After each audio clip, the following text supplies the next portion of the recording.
welcome back to my channel. If you are new here and like the video, be sure to hit the like and subscribe button for more content. Thank you for watching. Here is the long-awaited third part of the Blank Prank series. Sorry it took quite a bit of time. The IwaOi section was requested by both of these accounts. Also, I'm pretty sure this counts as Fluff. You'll see.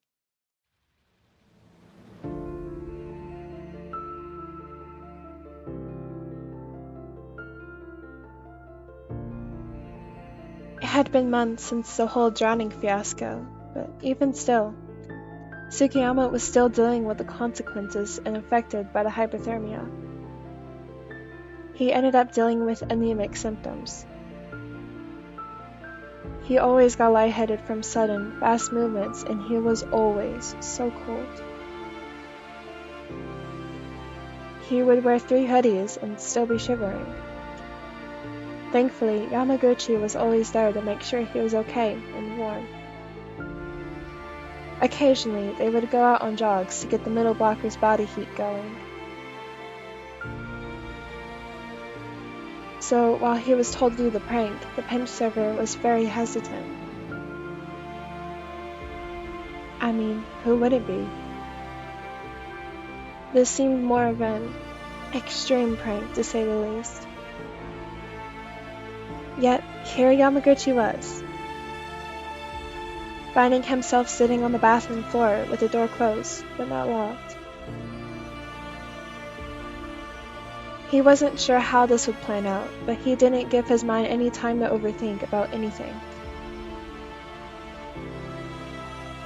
He started lightly sobbing, loud enough to get the blonde's attention, who was just sitting in the other room, waiting for Yamaguchi to come out.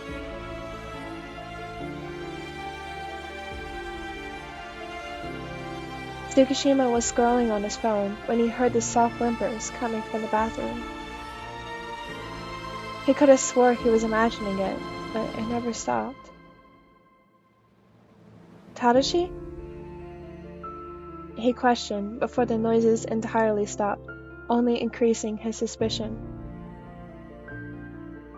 He slowly got up from the couch, careful not to have another blackout episode, before making his way to the bathroom, where he gently knocked on the door. Tadashi? He tried again. This time he only heard sniffles. Are you crying? No. Tsukishima frowned, seeing through his poorly made lies. What's wrong? He expected an answer along the lines of, nothing is wrong, you can carry out your plans of scrolling through your phone for the rest of your night. What he didn't expect was for the latter to break out into more sobs.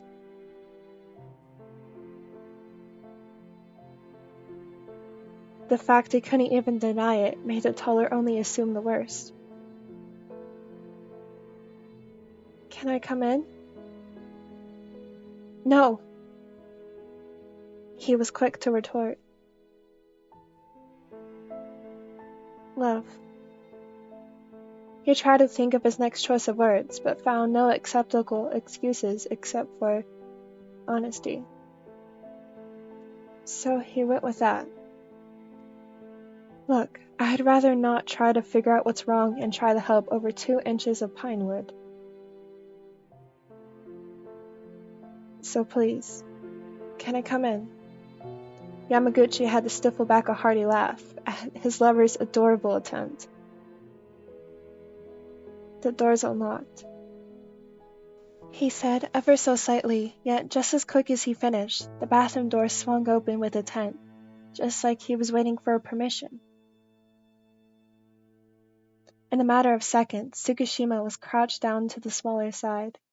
He kept his eyes closed, knowing that he would fail the prank by getting lost in those eyes that reminded him of sweet chocolate chips.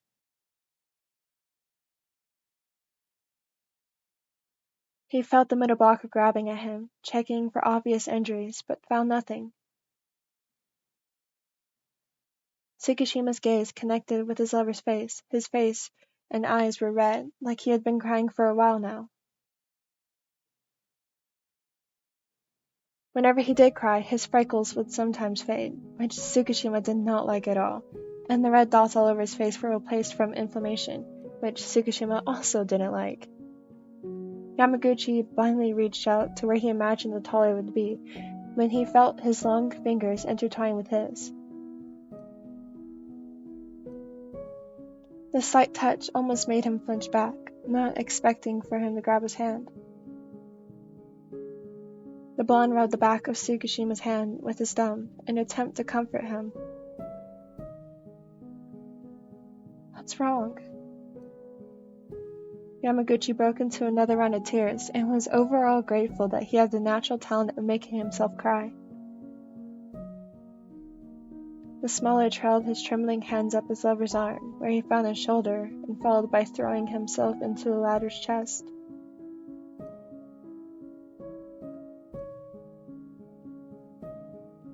And frankly, this behavior seemed odd and out of place to the blonde.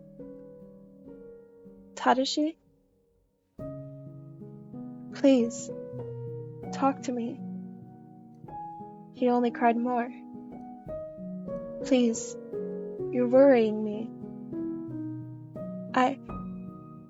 Seeing now that the smaller attempted to speak his problems, he waited patiently. I can't see. He paused, trying to register what he heard. What type of can't see? Like can't see or can't see? Like the type, oh whatever. The more time he spent debating on his head, the more the silence lurked in reality. Do you mind elaborating? The pinch server felt warmed, even though the teller had absolutely no idea what he was doing or how to comfort him. Bless his poor heart. He was still trying. Adorably, that is. Like, everything is blurry. Like, you've been crying blurry, or... Oh wow, Suki, never thought of that. Problem solved. He couldn't help but laugh at his own sarcastic remark. Even the corner of the blonde's lips slightly turned upward at his small giggle. Then what is it, love? He adjusted his seating position on the bathroom floor, fully prepared to spend a long time there helping his lover while pulling him in closer. Well, that was it. The taller's eyebrow tilted upward in a high arch. What do you mean? You solved my problem. That wasn't you being sarcastic? Now the pinch server was laughing uncontrollably. You've been pranked! At that moment, a lot of emotions crossed his face. That's the thing. TsukiYama was actually very open and could be read like a book. Surprise, shock, maybe even a little bit upset before he settled on relief, and a look that said, this is what I got myself into, look. You really are going to give me a heart attack one day. Not to mention the gray hairs. Don't be silly. He threw his arms up, a childish move, before he settled them down on either side of the taller's shoulders. We are immortal, and we won't die. We will live forever. So you'll have to deal with my ass forever. He leaned and placed a tiny peck on the tip of TsukiYama's nose, laughing at how his breath slightly made the latter's glasses fog up. The middle blocker smirked. That's a forever I can live with. They closed the distance and connected their lips together, enjoying the bliss of their new relationship that had only recently blossomed. And now, it was flourishing. I love you to bits, but can we go to the couch? I'm freezing. Yamaguchi laughed softly, getting up off his lover's lap and helped him up, quick to catch him when he stumbled a bit from getting up too fast.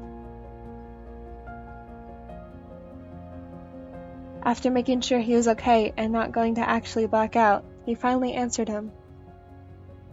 Of course, my polar bear. Tsukishima frowned. Tadashi? He whined before letting gravity take him down into the couch, Yamaguchi following, popping heavily on his chest, which earned a rough grunt. Keep that up and you might be testing my immortality. Yeah, right. He rolled his eyes, smiling ear to ear before leaning down, placing another soft kiss. When he pulled away, Tsukishima gently brushed his thumb over the pinched silver's freckles, placed plentiful on his cheeks. Yamaguchi unconsciously leaned into the touch. So beautiful. He murmured so quietly, it was barely heard. But it was. He blushed, seeing his Suki in a love-struck version of himself, before nuzzling into the crook of his neck.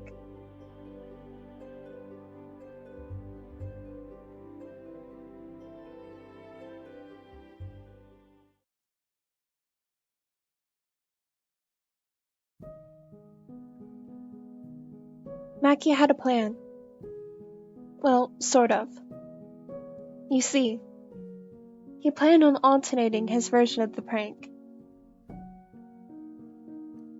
Instead of magically going blind, he decided to just suddenly get really bad vision. That might work.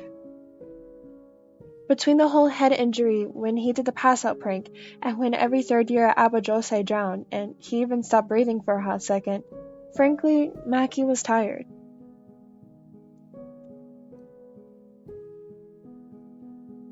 So what's better than something small for a prank?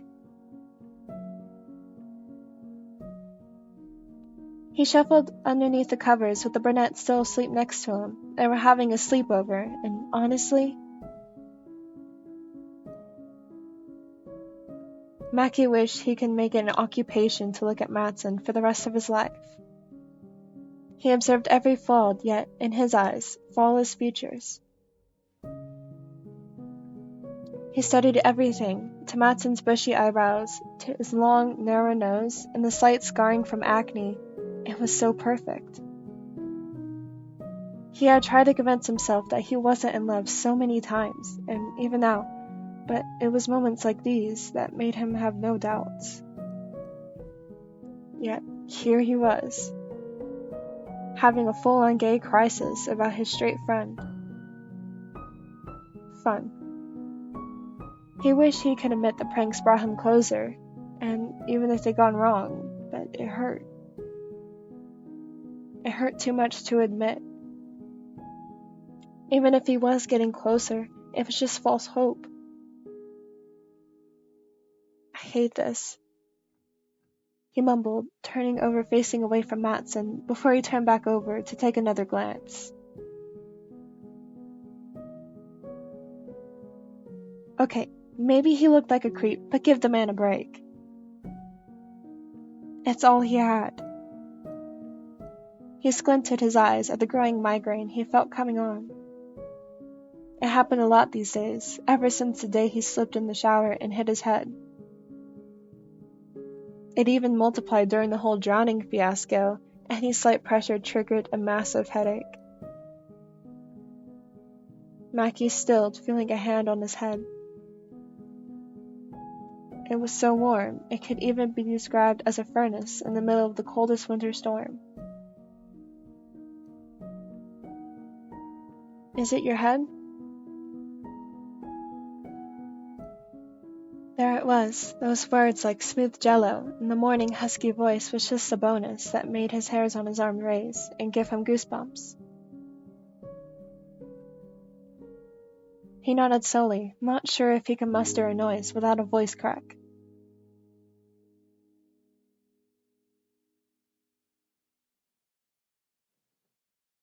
Again? He sat up and pulled Maki on top of his lap and began rubbing his temples in hopes to soothe his headache. It was another thing that happened so often. Every time he got a migraine, Matsun would always click to help him and such, And honestly, even though it helped, he wished the brunette would stop. The close contact overall made him a complete mess, and the false hope was immaculate.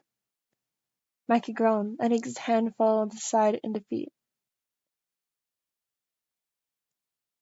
Is it that bad? It's fine. Forget about lost hope and get to the prank. It was the only thing keeping him going at this rate. Maki raised from the toller's lap and squinted, looking at Matsu. He leaned in close with his gray eyes squinted. At least this gave him the excuse to stare at him. Now he could observe Matsun's deep brown eyes and his long eyelashes that fluttered every time he blinked. Oh god. This was a bad idea. Maki? What are you... Maki pulled away, real quick. It almost caused him to slip off the side of the bed, but he was quick to catch himself from falling. Sorry, I was... Never mind. He laughed, playing it off casually. Not like he was staring into his eyes, imagining the hopeless fantasies in his head that involved him kissing in the rain with the setting sun. The thought made him blush. Was he really that desperate? Yeah. The two made it to the kitchen to have breakfast when Matsun's phone buzzed. Can you get that? He asked, with his hands obviously full, with one hand flipping pancakes with the spatula and the other stirring eggs with another spatula. Nothing like a multitasking man to set the mood for the day. Not to mention, it was incredibly hot. Maki? Right, sorry. He laughed and picked up his phone, clearly being able to read the message, but frowned instead. What is it? I can't seem to focus on the words. What do you mean? Is it a bigger vocabulary? He laughed to himself, and Maki had to restrain himself not to 1, laugh with him, or 2, stare at all at the harmony he heard that was his laughter.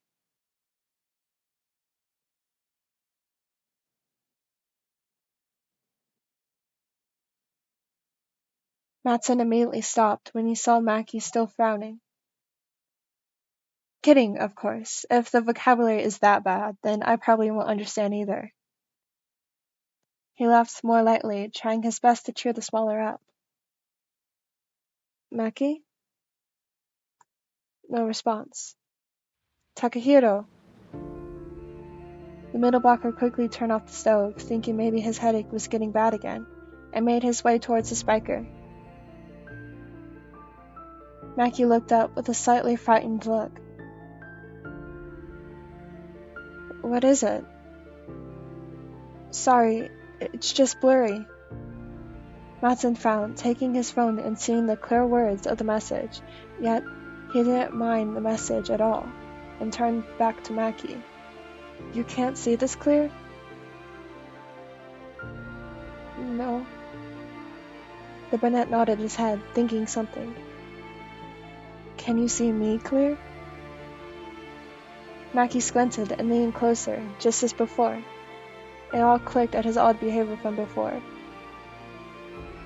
Sort of. Matsun thought some more on it when the spiker felt another sharp jab of pain on his head. It must have crossed his features, guessing from the worried crease on the latter's forehead, and how he began massaging his temples after pulling him in close.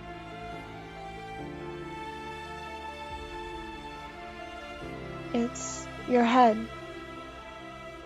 isn't it? Maki stayed silent. There was no doubt the migraines were affected from his head and everything that went down. Damn it.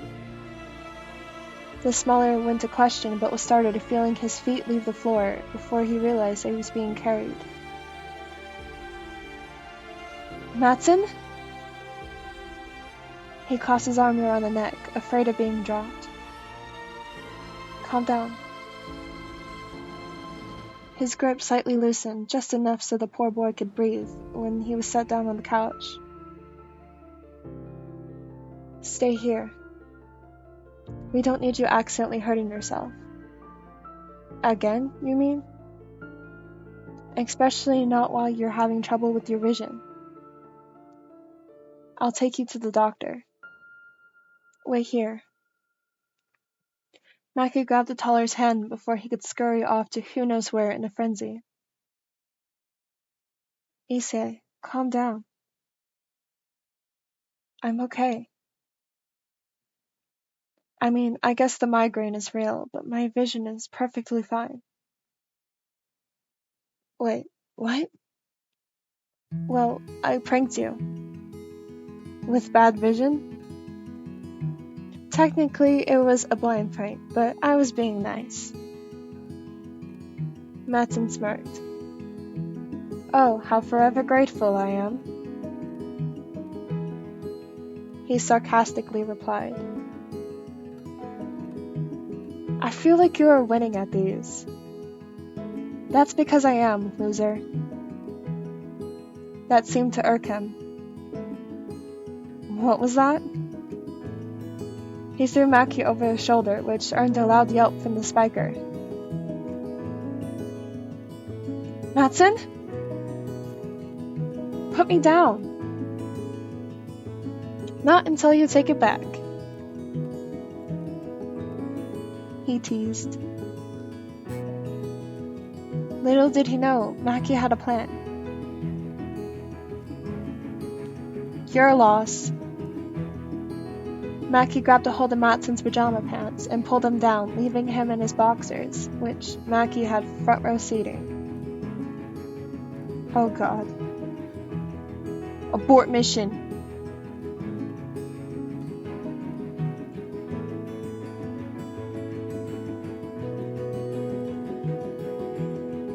Hey, Ushi? Yes, Satori. The two were walking down the streets of the neighborhood. With the sun setting, it seemed like the perfect mood to pop the question. Would you believe me if I were to just say I'm blind? The captain frowned at the sudden question. I would say it would take quite a bit of a convincing, because you can obviously see. True. Noted. See, this is Tendo's little mind trickery game. I mean, if you were to bring up the subject now, and then miraculously become blind, it would be something that they would throw aside.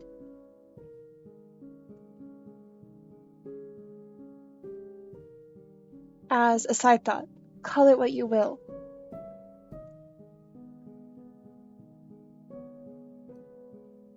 You could even say that Karma wanted to say hello and then proceed to bite you in the ass. Why did you ask that? Just a random thought. The ace shrugged it off. You have a lot of weird thoughts, Satori. That I do. The sun had never fully settled before the two were about to split ways to go to their own roads. Even though I was out in public, Tendo didn't know when he would get the chance to do this again. Wait. What to do? What to do? Just as he was thinking the next move, he tripped over his own feet. Before Ushijima could save him, Tendo's head crashed into the lamppost next to them. Satori? Before he could finish falling to his knees, the taller scooped him up in his arms, gently setting him down. Fuck. He attempted to roughly rub his head, in hopes of rubbing the pain away, but the taller was quick to stop him. No, stop. He felt the cloth in his head, and only took a second after to realize that he was bleeding. You're as clumsy as ever. Without a doubt. Tendo laughed lightly before hissing at the noise of his own laugh. Easy. This opportunity is as good as any. Hey, Ushi? The sun went down awfully fast, don't you think? He stared absent-mindedly out into the distance. He could practically feel the captain's frown grow. But the sun is still up. Somewhat. He added, looking at the very slight amount of sunlight peeking over the horizon. Regardless, it was still enough to see in front of you. His mind flashed to an article he once read a year prior. Although he couldn't remember it word from word, he did remember that it was about head trauma and the side effects that followed. The middle blocker couldn't help but notice the small mutter of curses that followed from the taller. How hard did you hit your head? Enough for it to hurt.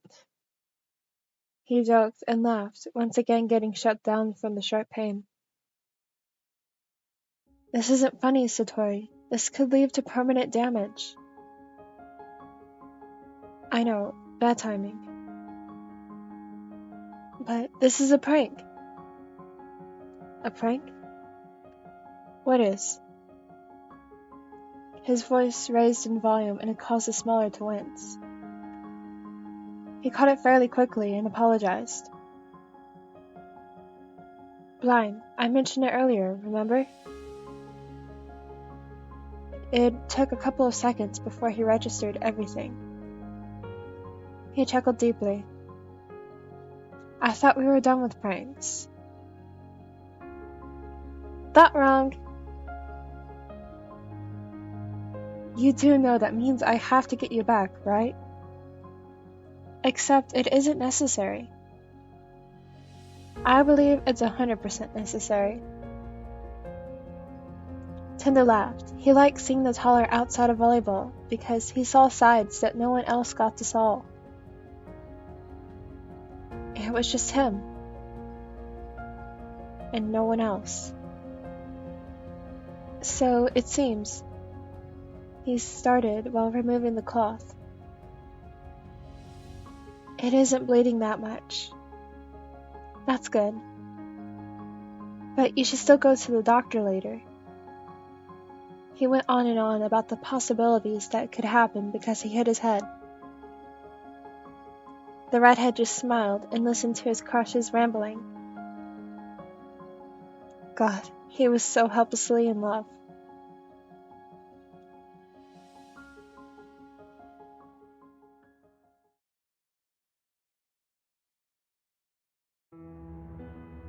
The thunder rumbled the entire building. Each aftershock of a strike sounded like an earthquake on its own, with how the old building shook. Yet Hirokawa was. With the weather as gloomy as ever, the captain of Abajosai was still here, leading the team in training. If it had just been a bit worse, he probably would have cancelled practice, or at least have it shortened. Honestly, he'd rather go home and cuddle his charming boyfriend on the couch while watching some TV.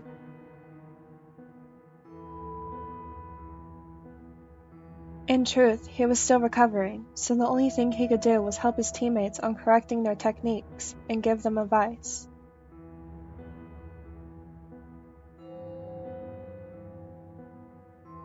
Plus, this gave him the perfect excuse to check out Iwazumi's biceps that belonged to a god.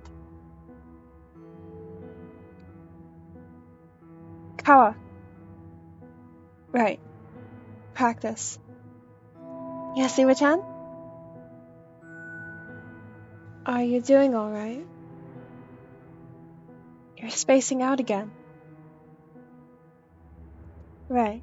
It happened a lot. Both Matsun and the ace have basically been his and Maki's shadows, not missing a single sign of discomfort. There were some times that the brunette would walk into Oikawa wheezing with his recovering lungs, and freak out. And now he was about to do this prank? This is going to be terrible. Like, absolutely terrible. He swore to everything holy that if this prank were to go wrong, he would raise hell.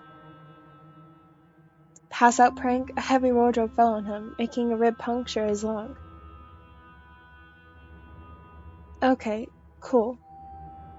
Hajime's drowning prank. Somehow he was the one to drown and mess up his previous injuries. Bad. Okay, less cool. He was at his wit's end of everything going wrong. And the constant nagging at the back of his mind was telling him just to go home and forget about the prank, before something bad happens. Again. Now he felt anxiety at the back of his throat, and it seemed his lover noticed. Toru? Are you feeling okay? Do we need to go home? It was we, never you. It was perfect. I'm fine. He was cut off by a loud bang from the sky that probably shook the entire prefecture. It even caused the lights in the gym to black out. Simultaneously, Kiyotani had spiked a set from Yahaba, and with the power going out, he had no clear path. He wasn't some crazy powerhouse like Karasuno's number 10, who could spike with their eyes closed. But he was in mid-flight, and out of habit, he hit it. The ball blindly made its way towards Oikawa, the back of his head. Oikawa slammed into someone, and after hearing the grunt, he realized it was Iwazumi he bumped into before crashing into the ground.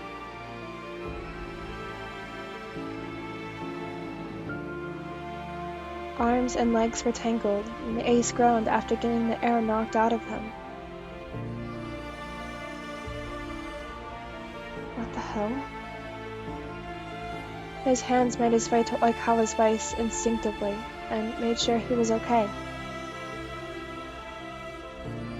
Shit, Toru! He squinted, trying to get his eyes adjusted to the sudden darkness. Toru? He tried again, carefully shaking him. Oikawa groaned, being shot awake. Maybe this time he actually did black out for a second. Kiyotani had some killer spikes. Ow. The shoulder moved his hand to the side of the captain's ribcage to try to monitor his breathing that way, since he couldn't see too well. I'm fine, Haji. Are you sure? Yeah,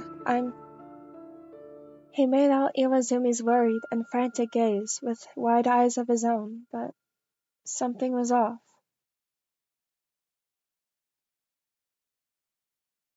What is it? Iwazumi knew something was up from Okawa's hesitation. The taller squinted and reached out, grabbing his boyfriend's cheek. Yep, that made more sense. Shit. Toru? Talk to me. What's going on?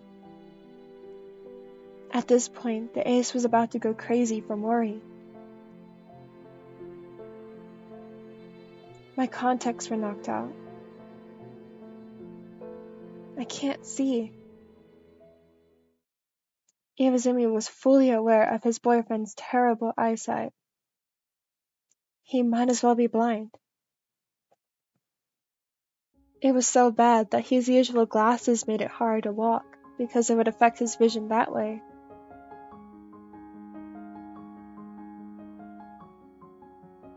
No, those were my last pair.